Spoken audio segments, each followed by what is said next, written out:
আমি আজকে একাত্মতা ঘোষণা করছি এই কারণে, আমি আমার সন্তানের হত্যার বিচার চাই। আমি বিচার চাই, আমি বিচার চাই।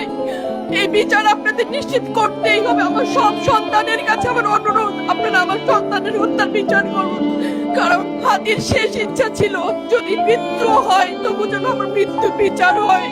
আমি এই বিচার চাই। ইনসাফের বাংলাদেশ চাইলে যদি মৃত্যুবরণ করতে হয়, আর কত রক্ত দেবে আমাদের সন্তানেরা? আর সহ্য করার ক্ষমতা আমাদের নাই। আমাদের সন্তানদের বাঁচতে দিন। ইনসাফের বাংলাদেশ গায়েব হোক। আমরা আর সহ্য করতে পারি না।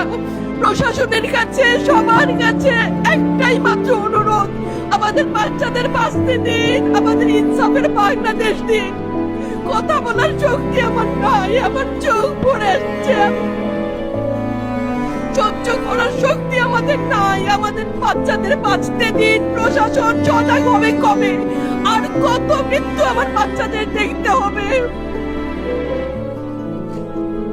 আমি কথা বলতে পারছি না। আপনারা সবাই আমার বাচ্চা হাদির জন্য দোয়া করবেন, আমাদের বাচ্চাদের জন্য দোয়া করবেন, আর ইনসাফের বাংলাদেশ যেন কায়েম হয় সেজন্য দোয়া করবেন। আসসালামু আলাইকুম।